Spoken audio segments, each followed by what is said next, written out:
Hello, my name is Dan Steffen. I have the privilege of leading Parent University at Cactus High School along with my good friend John Jennings.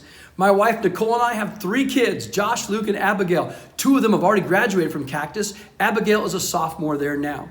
Leading Parent University has been one of the greatest joys of my life. And so you may be watching this right now as a parent and you may say, well, I don't even know what Parent University is. We have no Parent University at our high school or our elementary school. But you may be listening and you've been a part of Parent University the last year or 2 years at your school. I just wanted to take a moment and have a conversation with Don and Renee Worcester, some good friends of mine who've been a part of parent universities across our state. They're going to be sharing some practical tips. We're going to be talking about, during this COVID-19 adventure we find ourselves on, how do we as parents, first of all, remind ourselves we're not alone. We're all in this together.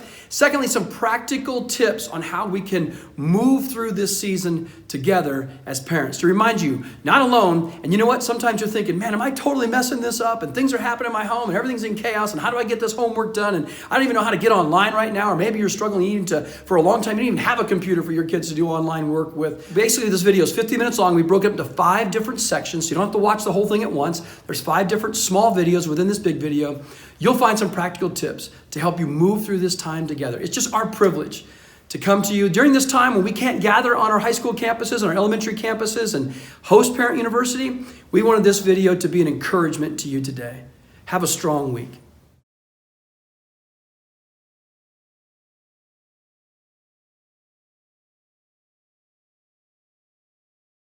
Well, Parent University family, here we are with this whole COVID-19 thing going on.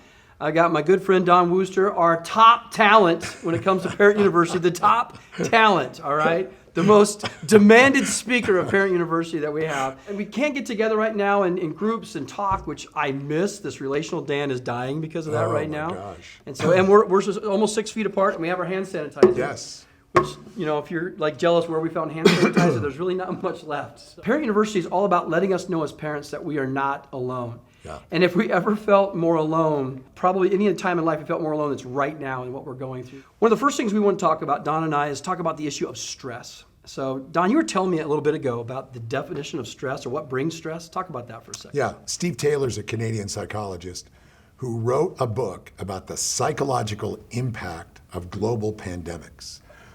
He wrote the book last year. He took it to a publisher in September who passed on it, said no one will read a book about the psychological impact on global pandemics.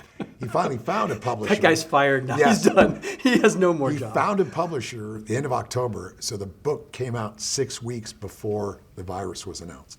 And his whole study has been on the psychological impact of global pandemics, right? He's a great guy. You can find him on YouTube, Steve Taylor. But one of the things that he said, 2 things. One is he goes, the first round is the medical crisis. The second round is the financial crisis. And the third and biggest round is the psychological and relational impact. Yeah. And he goes, there's a larger footprint that happens psychologically than either the medical or the financial. And one of the things he said on one of the interviews I saw him, he goes, you know what, it's normal to not be doing that well. Yeah. So whatever your old normal was, to kind of go, what is wrong with me? Yeah. Well, our lives got turned inside out, upside down, and been shaken. Yeah. And so it's normal to not feel normal. And to just give yourself a little bit of a break that way, to go, what is wrong with me? Well, you're in a perfect storm. If you want to cook up anxiety, there's 3 elements. Rapid change, number 1. Number 2, an uncertain future. And number 3 is when there are unclear values that are operating across the group. Sounds really familiar, like something we might be going through right now. Not sure about where the future, not sure what's going to happen next. Yes. How long are we going to be in our house with our kids, our teenagers especially? Yes. I heard my daughter, 16 years old, I heard Abby say the other day to my 20-year-old son, please stop biting my arm. Don, I never thought, the last time I heard that, they were 5 and 3, okay? Like 5 and 2, okay? Yeah. I never thought I would ever hear those words again. Please stop biting my arm. Do you have any help for me in that? Do you have any help at all? Yes, well, you should not bite anyone. No, so for sure do that. I won't be biting here's the deal. Everybody's regressing a little bit. When our kids were little, we had a little in our home kind of list that we talked about every day. When we sent them off to school, we had a little mantra to go, hey, have a good attitude, do your best, try to have some fun, right? And as they got older, we have not looked at our little in our family and our little mantra until about 2 weeks ago. At which point we had to go, wait a minute. How are we going to be together? And what are our rules of engagement and expectations? We've all regressed as parents and as kids. We're parenting young adults, but we're parenting back on levels when they were learning how to ride their bikes. And you know what? That's awkward for everybody. Yeah. Right?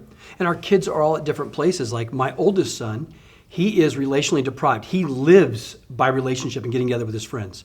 And right now he is stressed out because he can't be around his friends and he's losing it. And here's what I hear all the time. I'm bored. And I'm like, so am I. Get over it. And great parenting moment. Like, so am I. Get over it. Isn't that in the book you've written? Wasn't so am I? Get over it. That got edited. Out. I think he wrote through it and said never. Don, I brought it back. Never said. I brought it back. I made a T-shirt. So am I on the back. Get over it. Right. And here's the deal. We're not going to be doing our best parenting. Yeah. Our kids are not going to be doing their best receiving or responding.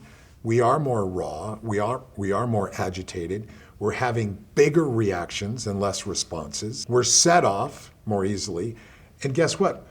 We're home, but not alone. Yeah.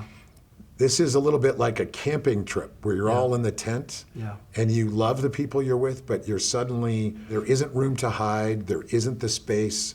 There isn't the distraction. Yeah. And when you're in that, the places that you could normally pull away or step out or work around or do the avoidance, they're all removed. Right. And so we're having to have better communication connection skills than we've ever had, but it's in one of the most unsettled ongoing experiences, which is trying to juggle when you're on a merry-go-round. Yeah. I mean, you're kind of going, holy cow, like this is hard. I'm dropping some of the balls. If you're a homeschool mom, if you're a dad working at home and suddenly in the parenting mix, if your kid's going, what are the rules here? And why can't I see my friends? And why are you suddenly parenting me like that? And that's a lot of juggling, and most of us are going to drop some balls. So the biggest value of Parent University is letting each other know that we are not alone. And so hopefully us starting off this way, talking about some of these battles and the stress that we're facing, lets you know that you are not alone. And I know you're on Instagram and you're on Facebook and you're seeing parents that are doing a perfect job. Trust me, those are their highlights. Those are not the outtakes, okay? Those are the highlights of their life right now. All the children sitting around studying together. They had to yell for 10 minutes to get all the kids to sit still long enough to take that beautiful photo. Yes. To put out there to make you feel insignificant. They did a great job of staging that picture for you. So I think some of that should be labeled as fake news, or there should be a trigger warning.